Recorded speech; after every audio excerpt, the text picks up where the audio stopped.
Hello, I'm Peter. I'm one of the Driven to Extremes expedition mechanics, and today we've done a little bit of work on the £400 Ford Focus. We're going to show you how to lift the suspension and change the wheels and tyres to get it desert ready.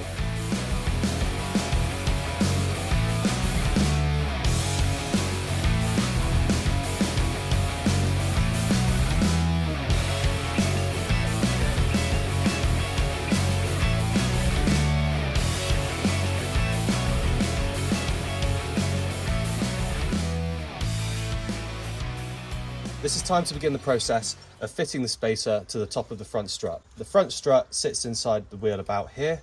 First step is to safely undo the wheel nuts, jack the vehicle up and put it on stands. Crack off the wheel nuts, one at a time, doing opposites. And they don't need to be all the way loose. You just need to take the tension off them. Next step is to remove this locking wheel nut and throw it away because we're going to replace it with an ordinary wheel nut because no one steals wheels anymore. Before we jack it up, we want to put the handbrake on and make sure it's in first gear. Place chocks under the wheels to make sure the car doesn't move forward or backwards as you're jacking it up. Look in the owner's manual and it will tell you where the jacking points are for the front and the back. Place the axle stand underneath. I've chosen this point here on the aft lower control arm carrier.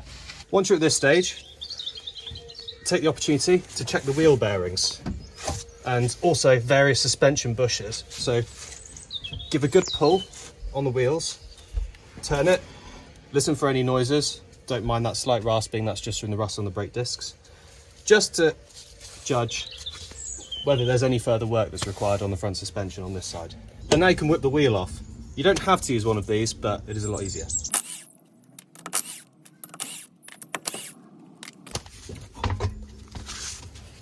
And pop the wheel under the sill, just as a bit of extra protection in case the car were to fall off its stands. So now that the wheel's off, it's a good opportunity to just take scope of the overall condition of anything that you've now exposed. So good things to check are the amount of materials left on the brake pads, whether there's an excessive lip on the brake disc to know if you need a new pair of discs and pads anytime soon. These are absolutely fine. This is just surface rust, which will come off when you next brake. In addition, have a look, check condition of gaiters for no splits, drive shaft gaiters as well. Check condition of the brake hose, just check it's not cracked or abraded.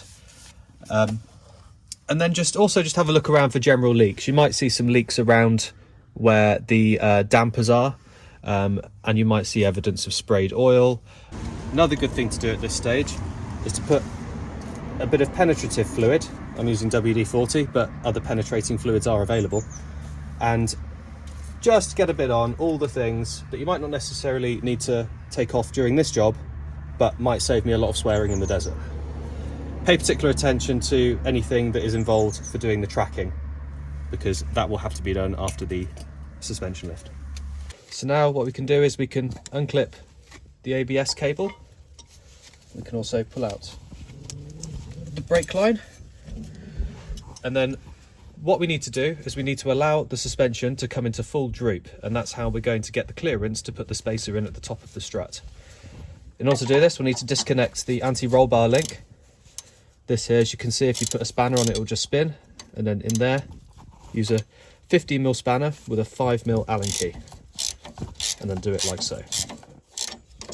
Tip that off, pull that here. And you can just pop that nut back on there for safekeeping. And we've now placed a jack underneath the ball joint just to stop the strut from falling down as we undo it at the top.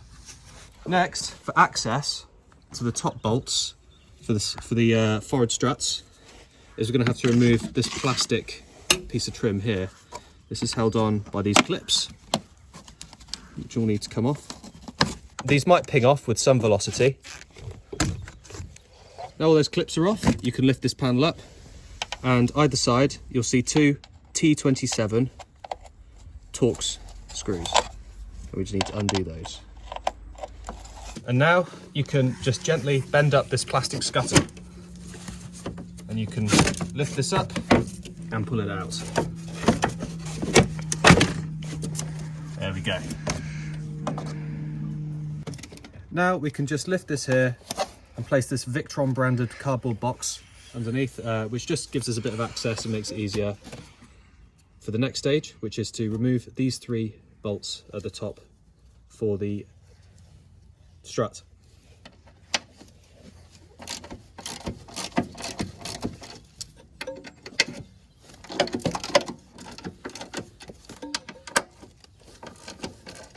And now with those 3 bolts removed from the top, we're in a position to gently lower the strut on the jack. And now that's disconnected and we have access to slide in our spacer. Just to give you an indication of the correct orientation of the spacer, you can see from the top view, it's symmetrical, but it's not an equal triangular spacing. The gap between these bolt holes is actually longer and it fits in that direction. Additionally, when you look at the cross section of it, you'll notice that it's very so slightly tapered down towards the bottom. You want the narrowest part to be at the bottom. And now we can see in the correct orientation that we looked at from the top of the strut, you now have clearance to slide this in.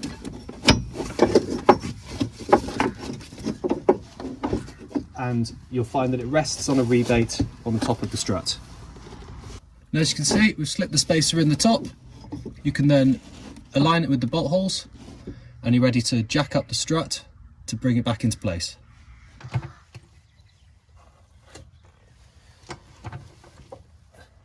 And now you've got all 3 of your bolts in. It helps not to put too much tension on the jack. And then you can use one hand to manipulate the strut from underneath in the way that you need to, and the other hand to finger tight the bolts up.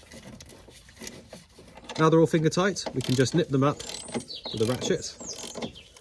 And then it's important to use a torque wrench to get them to 35 Newton meters. Now it's time to jack up the suspension to refit the anti-roll bar there and refit the ABS cable bracket,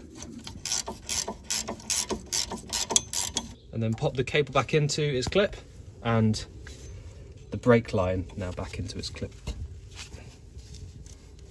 And it's now time to refit the wheel.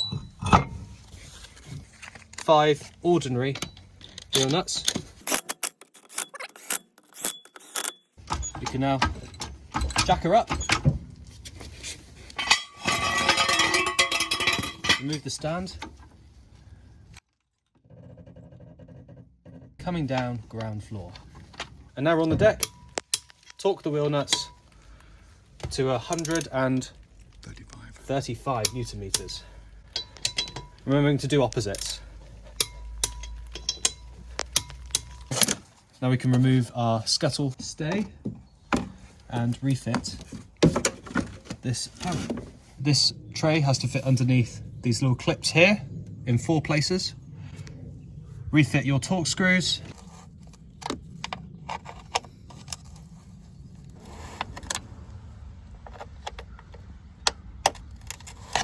And refit the little spring clips.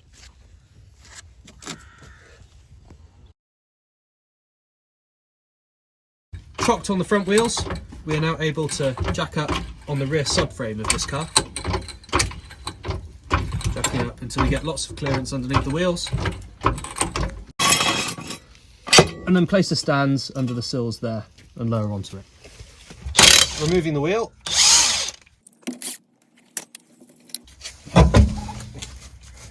And as with the front, remove the wheel and place it under the sill for additional safety.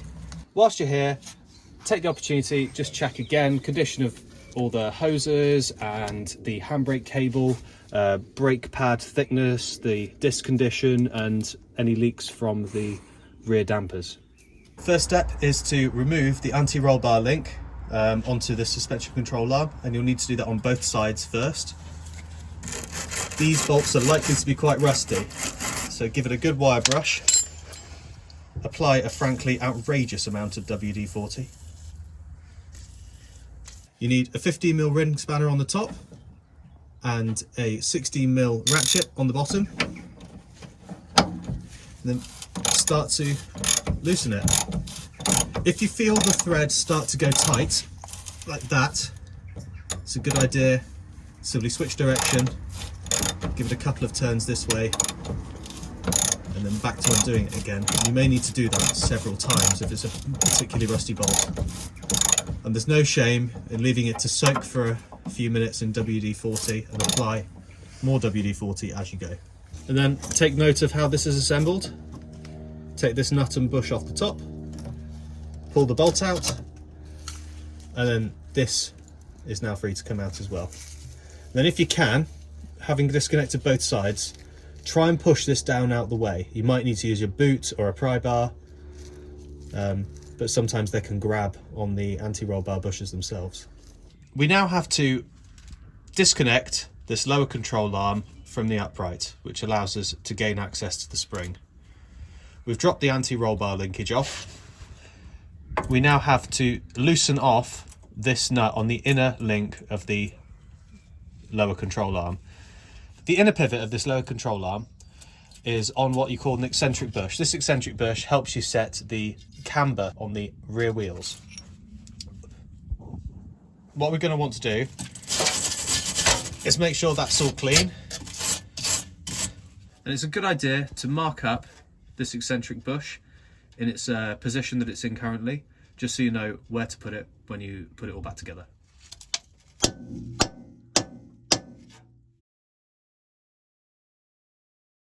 Place the jack under the outboard end of the lower control arm. This is just to take the tiniest bit of tension off and also to support the lower control arm as we unbolt it and lower it down. So now the anti-roll bar is unbolted from its linkages and has been pushed out the way. We can loosen the inner nut of the lower control arm. Loosen off and remove the outboard lower control arm bolt. The nut is captive on the other side of this. And pull out the lower control arm outboard bolt, and the weight of this spring and the tension is now resting on the jack. And lower the jack down slowly and carefully, taking the tension off the spring.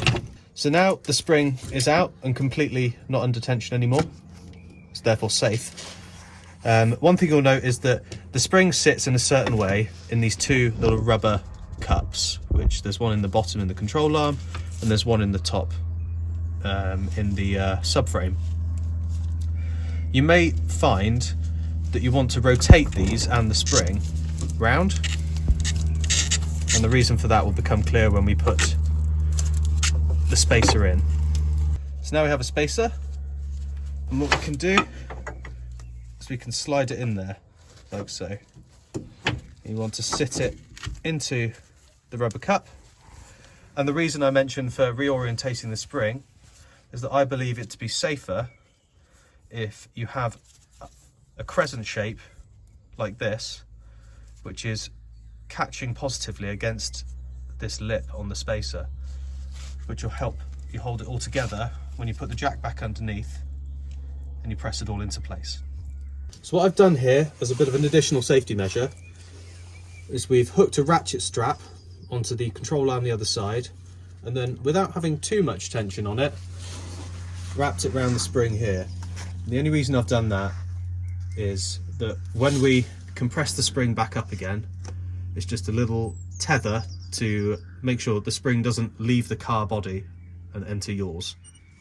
Now that the spring's all under control, we can give ourselves a little bit more play to drop the upright by unbolting the damper at the top mounts. And of course we need to do this anyway because we're going to put in a spacer supplied with the kit. And now the top mount of the damper is loose.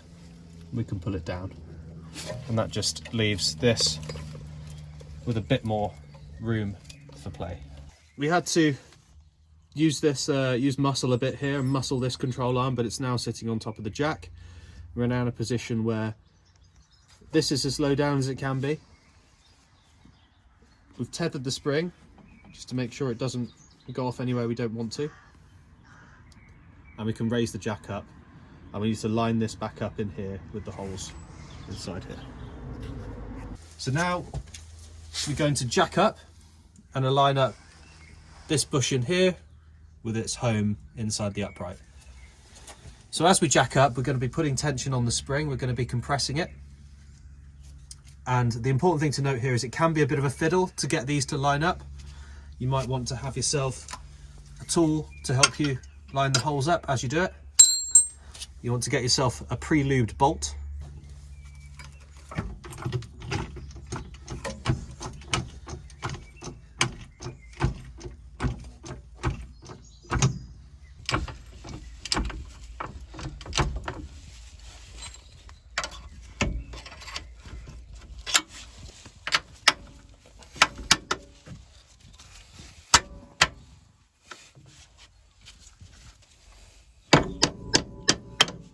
So the biggest problem with doing this is once you've got the bolt through, is with the amount of twist in the suspension, is aligning the bolt through with the captive nut in the other side.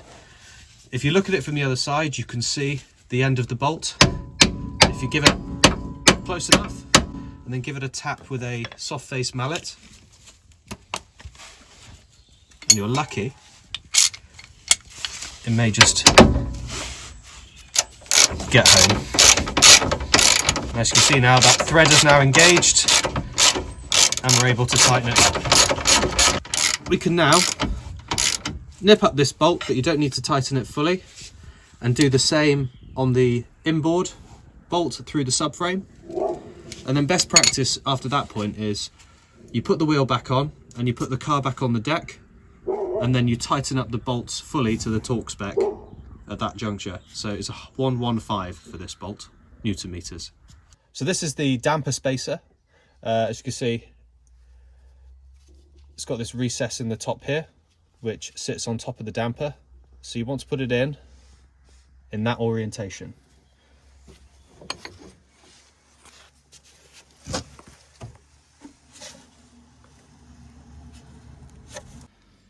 Here's a replacement bolt, 13mm head, M8 thread. And they just go straight up through the original damper mounting points. It can be a bit of a fiddle, but if you get your head under there and use a torch, then you should be able to get it all to align. So we have another way of doing it here, another kit, which is effectively a spring compressor. This spring compressor passes through the spring itself. It has two cups which hold onto the coils, one at the top, one at the bottom. And then you tighten it up and it compresses the spring as you go. One thing that's important to note is there are splines that have to engage on the top here with the little collar, and the same on the bottom. And then when you are putting it together, you want to make sure that your spring helix is sitting nice and concentric inside the collar, because if it's half on, half off, there's a danger it could slip. And there's an awful lot of potential energy in these.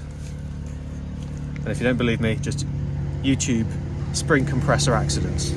So when you're putting this spring compressor on, you want to make sure that these splines here on the shaft in the middle are engaged in the collar, and that's top and bottom. We're placed in the spring under tension with the spacer underneath, and now we're just releasing the tension from the spring. So we've refitted the wheel, and now with a little bit of persuasion from a jack, we're getting the anti-roll bar back up. Just high enough that we can get the nut on, which I of course wire brushed and lubricated before fitting. And just repeat for the other side. We pop the wheel back on, axle stands are out from under the car, so we can gently lower on the deck.